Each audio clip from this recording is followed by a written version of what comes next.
अस्सलाम वालेकुम। ओके बेटा, चलिए आज की क्लास में केमिस्ट्री की हम स्टार्ट कर रहे हैं। जो टॉपिक डिस्कस करेंगे, हम चैप्टर नंबर 2 पढ़ रहे थे, जिसमें हमने कुछ चीज़ें डिस्कस की थी, कुछ इम्पॉर्टेंट डेफिनेशन लास्ट क्लास में हमने पढ़ी थी, जिसमें atomic mass, molecular mass, formula mass और empirical formula and molecular formula, कुछ डेफिनेशंस हमने डिस्कस की थी लास्ट क्लास में।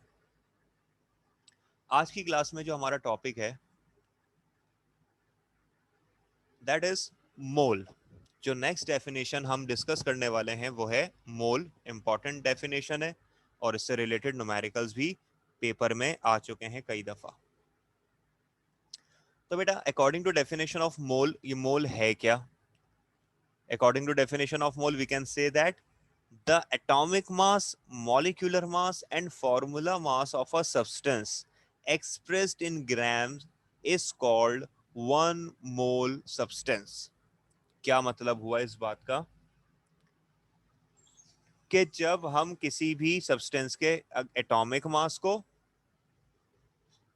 मॉलिक्यूलर मास को या फॉर्मूला मास को अगर ग्राम में एक्सप्रेस करें, ग्राम में लिखें, तो वो 1 मोल सब्सटेंस कहलाएगा। बेसिकली 1 मोल जो है वो, या मोल जो है वो क्वांटिटी है, अमाउंट है किसी भी सब्सटेंस का। तो अगर कोई भी एलिमेंट है तो उसका एटॉमिक मास, या अगर कोई कंपाउंड है तो उसका मॉलिक्यूलर मास या फॉर्मूला मास अगर ग्राम में एक्सप्रेस कर दिया जाए तो वो 1 मोल सब्सटेंस कहलाएगा। करेक्ट? मिसाल के तौर पर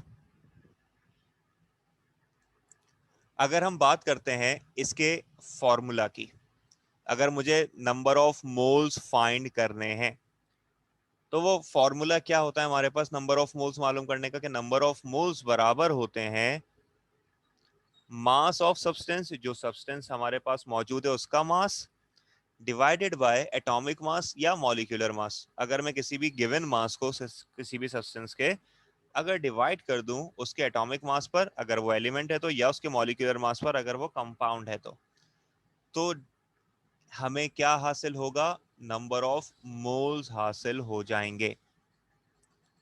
ठीक है? जैसे मिसाल के तौर पर जो मैं आपको मोल्स की डेफिनेशन समझा रहा था, अगर मैं 1 मोल कार्बन की बात करूं तो 1 मोल कार्बन कैरिंग 12 ग्राम। कार्बन का एटॉमिक मास, कार्बन एक एलिमेंट है और कार्बन का एटॉमिक मास कितना होता है? 12। तो अगर मैं 12 ग्राम कार्बन लूंगा तो इसका मतलब वो कितना कार्बन कहलाएगा? 1 मोल। अगर मैं 1 मोल ऑक्सीजन की बात कर रहा हूं तो ऑक्सीजन एक एलिमेंट है और उसका एटॉमिक मास 16 ग्राम है। तो अगर मैं 16 ग्राम ऑक्सीजन लूंगा तो इसका मतलब वो 1 मोल ऑक्सीजन कहलाएगा। जो एटॉमिक मास है वो मैंने ग्राम में एक्सप्रेस किया तो वो 1 मोल ऑफ सब्सटेंस बन जाएगा। इसी तरह से 1 मोल ऑफ H2O, H2O एक कंपाउंड है, ठीक है, और H2O का मॉलिक्यूलर मास या वाटर का मॉलिक्यूलर मास 18 ग्राम होता है। लास्ट क्लास में हमने पढ़ा भी था एग्जाम्पल में। तो अगर मैं 18 ग्राम वाटर लूंगा तो वो 1 मोल ऑफ वाटर कहलाएगा। अगर मैं 1 मोल कार्बन डाइऑक्साइड की बात करूं तो 44 ग्राम कार्बन डाइऑक्साइड अगर लिया जाए तो वो 1 मोल कार्बन डाइऑक्साइड कहलाता है।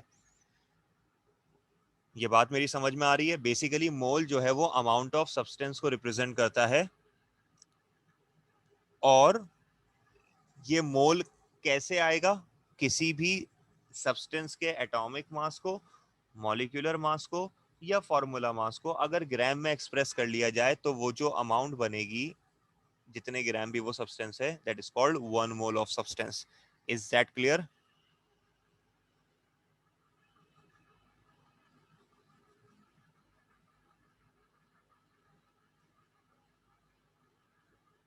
गुड।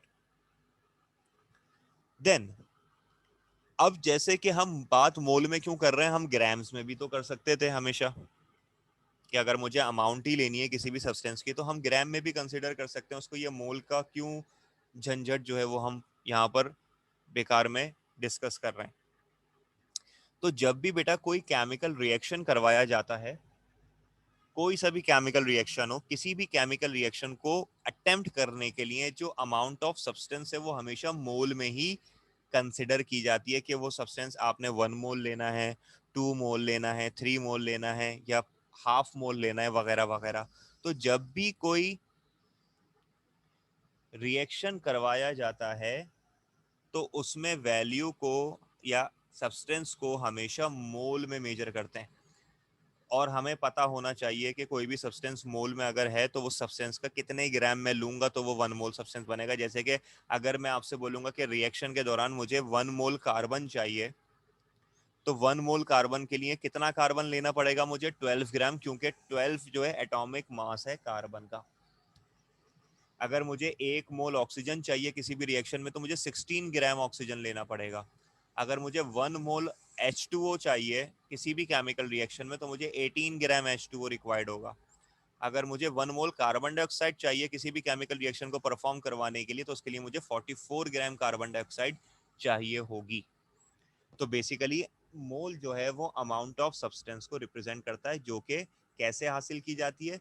जो भी सब्सटेंस है, चाहे वो एलिमेंट हो या कंपाउंड हो, तो उसके एटॉमिक मास को या मॉलिक्यूलर मास को या फॉर्मूला मास को अगर ग्राम में एक्सप्रेस कर दें तो वो 1 मोल ऑफ सब्सटेंस बन जाता है। मिसाल के तौर पर अगर मुझे 1 मोल कार्बन चाहिए तो मुझे 12 ग्राम कार्बन लेना पड़ेगा किसी रिएक्शन में। अगर मुझे 2 मोल कार्बन चाहिए होगा तो कितना कार्बन लेना पड़ेगा?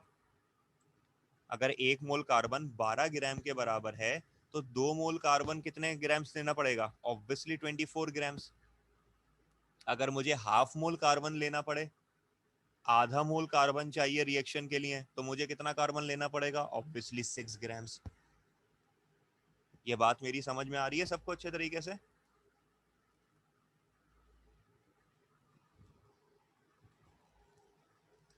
तो मोल की डेफिनेशन है क्या? कि किसी भी सब्सटेंस के एटॉमिक मास को, मॉलिक्यूलर मास को या फॉर्मूला मास को अगर एक्सप्रेस किया जाए ग्राम्स में तो वो 1 मोल सब्सटेंस बनता है। और अगर मुझे किसी भी सब्सटेंस के नंबर ऑफ मोल्स फाइंड करने हैं कि कोई भी सब्सटेंसेस में कितने मोल्स हैं, तो उसका फॉर्मूला है मास ऑफ सब्सटेंस। जो भी मास होगा सब्सटेंस का उसको डिवाइड करवा दिया जाए उसके एटॉमिक मास या मॉलिक्यूलर मास पर।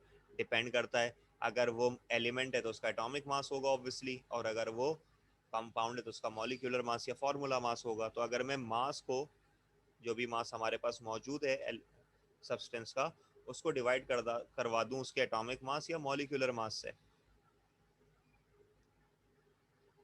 तो मुझे क्या हासिल हो जाएंगे? नंबर ऑफ मोल्स हासिल हो जाएंगे।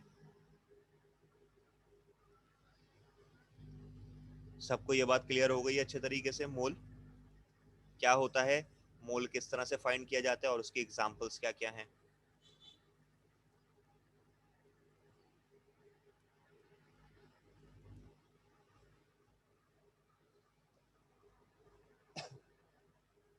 क्लियर है सबको बेटा यहां तक?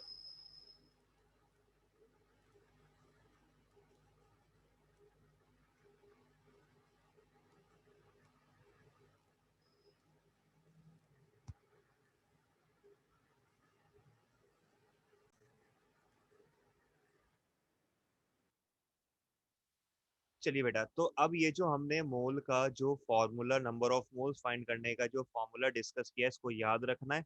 अब जो न्यूमेरिकल्स हम परफॉर्म करने वाले हैं मोल के, वो इसी फॉर्मूला की मदद से हम सॉल्व करेंगे। ठीक है, ध्यान से देखिए अपनी स्क्रीन पर। अब हम मोल के कुछ न्यूमेरिकल कर रहे हैं जो हमारी बुक के अंदर मौजूद भी है, एक example number of moles find करने की। क्वेश्चन में कहा जा रहा है calculate the number of moles in 50 gram of sodium means Na। मुझे नंबर ऑफ मोल्स फाइंड करने हैं 50 ग्राम सोडियम के, कि अगर हमारे पास 50 ग्राम सोडियम मौजूद हो जिसके सोडियम का सिंबल Na है, तो 50 ग्राम सोडियम में कितने मोल्स होंगे ये मालूम करके हमें बताना है। ये एक न्यूमेरिकल है, पेपर में आ भी चुका है। तो सबसे पहले हम इसको सॉल्व करने के लिए बनाएंगे डाटा। जो इन्फॉर्मेशन हमारे पास गिवन है, क्या इन्फॉर्मेशन है भाई? हमें पता होना चाहिए सोडियम जो है उसका एटॉमिक मास क्या होता है, क्योंकि सोडियम एक एलिमेंट है तो उसका एटॉमिक मास होगा। तो एटॉमिक मास ऑफ सोडियम कितना होता है? 23। और हमें मास कितना गिवन है सोडियम का? 50 ग्राम। तो मास ऑफ Na जो हमारे पास मौजूद है वो है 50 ग्राम्स। और मुझे मालूम करना है नंबर ऑफ मोल्स। तो number of moles is equal to question mark. ये क्वेश्चन में दिए गए डाटा के मुताबिक मैंने यहाँ पर पूरा डाटा कंस्ट्रक्ट कर लिया कि मुझे मालूम क्या करना है, हमें गिवन क्या है। मास गिवन है सोडियम का 50 ग्राम, और सोडियम का एटॉमिक मास याद होना चाहिए, क्वेश्चन में अक्सर लिखा भी होता है। तो ये भी आपने लिख लिया, एटॉमिक मास ऑफ Na23 है। अब इसको सॉल्व कैसे किया जाएगा? सॉल्यूशन की heading, then according to formula of number of moles, that is number of moles is equals to mass of substance divided by atomic mass। क्योंकि यहाँ पर बात सोडियम की हो रही है खाली, क्योंकि सोडियम एलिमेंट है, तो उसका मतलब कि यहाँ पर क्या होगा, ये एटॉमिक मास ऑफ सोडियम आएगा। तो मास ऑफ सब्सटेंस, सब्सटेंस मतलब सोडियम की बात हो रही है, और एटॉमिक मास आ जाएगा।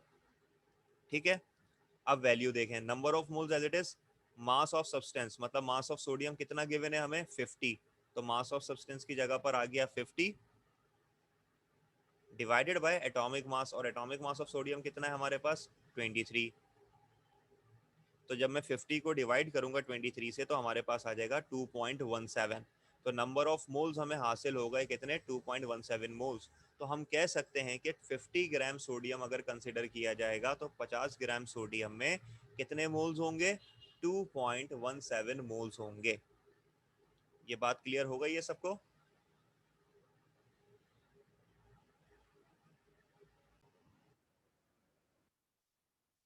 चलिए अब नेक्स्ट न्यूमेरिकल की तरफ बढ़ते हैं। नेक्स्ट न्यूमेरिकल में क्या कहा जा रहा है? कह रहे calculate the number of moles in 50 gram of water H2O। अब मुझे, जैसे मैंने लास्ट पिछले न्यूमेरिकल में 50 ग्राम ऑफ सोडियम की बात की थी, तो अब हमारे पास कह रहे हैं नंबर ऑफ मोल्स मालूम करने हमने 50 ग्राम पानी के, जिसका फॉर्मूला ऑब्वियसली H2O है। सेम सिचुएशन, सबसे पहले हम डाटा बनाएंगे। डाटा में क्या करना पड़ेगा हमें बेटा? सबसे पहले मॉलिक्यूलर मास ऑफ H2O। जैसे कि हमने सबसे पहले सोडियम की जब हम बात कर रहे थे तो हमने लिखा था एटॉमिक मास ऑफ सोडियम। तो अब क्योंकि यहाँ पे वाटर एक कंपाउंड है तो इसका मतलब मुझे लिखना पड़ेगा मॉलिक्यूलर मास ऑफ H2O। और H2O का मॉलिक्यूलर मास हमने कल जो क्लास हमने पढ़ी थी, लास्ट क्लास में हमने डिस्कस भी किया था। तो यहाँ पर हम मॉलिक्यूलर मास ऑफ H2O में कैलकुलेट भी करना सिखा देता हूँ। देखो यहाँ पर हाइड्रोजन और ऑक्सीजन दो एलिमेंट से ये पानी बन रहा है। तो हाइड्रोजन दो हैं, हाइड्रोजन का एटॉमिक मास कितना होता है? 1। देखिए मैं आपको बता रहा था कि मॉलिक्यूलर मास ऑफ H2O कैसे फाइंड करेंगे। यहाँ पर हाइड्रोजन और ऑक्सीजन की मदद से हमारे पास ये वाटर मॉलिक्यूल बना। तो हाइड्रोजन और ऑक्सीजन, यहाँ पर हाइड्रोजन कितने हैं? 2। ऑक्सीजन कितने हैं? 1। तो हाइड्रोजन का एटॉमिक मास होता है 1, लेकिन दो हाइड्रोजन है तो 2 को 1 से मल्टीप्लाई करेंगे। और ऑक्सीजन एक ही है तो ऑक्सीजन का एटॉमिक मास कितना होता है? 16। तो मैंने यहाँ पर लिख लिया कि हाइड्रोजन दो हैं तो 2 1 2, और ऑक्सीजन एक ही है तो ऑक्सीजन के लिए मैंने यहाँ पे 16 और दोनों को आपस में प्लस कर लिया। इसके नतीजे में क्या होगा बेटा? 2 1 2 और 16 प्लस होंगे तो कितना आ जाएगा मॉलिक्यूलर मास ऑफ वाटर? हमने लास्ट क्लास में डिस्कस भी किया था, 18। तो सबसे पहले मॉलिक्यूलर मास, हमारे पास जो भी कंपाउंड गिवन होगा उसका हमने मॉलिक्यूलर मास या फॉर्मूला मास कैलकुलेट करना है, जो कि आ गया कितना? 18। ठीक है, इसके बाद मास ऑफ H2O, क्वेश्चन में हमारे पास गिवन है H2O का मास कितना है? वाटर 50 ग्राम। तो हमने लिख लिया यहाँ पर मास ऑफ H2O 50 ग्राम्स। ठीक है भाई, और मुझे मालूम क्या करना है? नंबर ऑफ मोल्स मालूम करने हैं। तो number of moles is equal to question mark. क्या किसी को डाटा में कोई कंफ्यूजन है?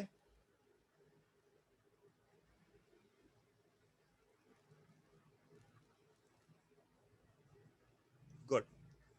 तो हमने जो है वो मॉलिक्यूलर मास फाइंड कर लिया, हमने जो है वो मास ऑफ H2 जो क्वेश्चन में गिवन था 50 ग्राम वो लिख लिया और नंबर ऑफ मोल्स हमने फाइंड करने हैं.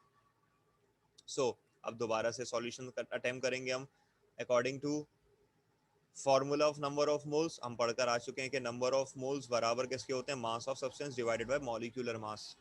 अब मैंने यहाँ पर लिखा है मॉलिक्यूलर मास. क्यों लिखा मैंने यहाँ पर मॉलिक्यूलर मास? क्योंकि मेरे पास अब यहाँ पर कंपाउंड मौजूद है. तो कंपाउंड है तो इसलिए मॉलिक्यूलर मास आएगा.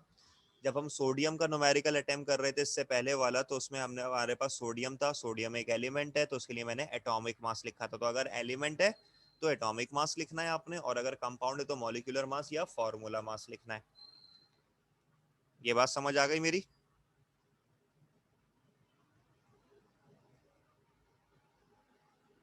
ये बात क्लियर हो गई सबको? इस बात का ध्यान रखना है कि सोडियम है या कोई भी एलिमेंट है तो उसके लिए एटॉमिक मास होना चाहिए, और अगर कंपाउंड है तो मॉलिक्यूलर मास होना चाहिए. गुड.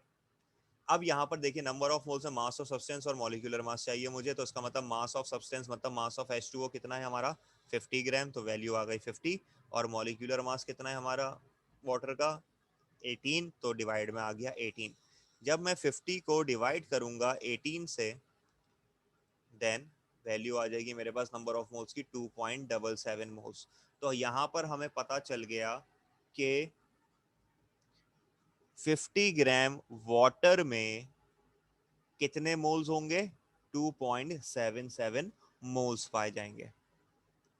बिल्कुल सेम एज इट इज है. कोई भी एलिमेंट दिया जाए उसका मॉलिक्यूलर मास या एटॉमिक मास आपने कैलकुलेट करना, या दिया गया होगा क्वेश्चन में, उसका मास आपके पास मौजूद होगा क्वेश्चन में. मास को उसके मॉलिक्यूलर मास या एटॉमिक मास पर डिवाइड करवाइए फॉर्मूला में पुट करके, और आपको नंबर ऑफ मोल्स हासिल हो जाएंगे उस सब्सटेंस के जो आपसे पूछे जा रहे हैं क्वेश्चन में. सबको ये न्यूमेरिकल क्लियर हो गया?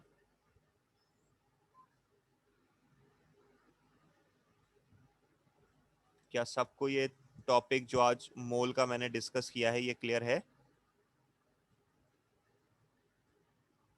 गुड.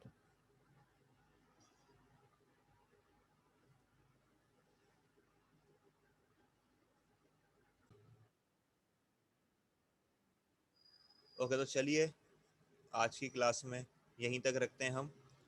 फिर नेक्स्ट क्लास में जो है वो फर्दर इससे आगे का डिस्कस करेंगे. आज के लिए इतना ही. अल्लाह हाफिज.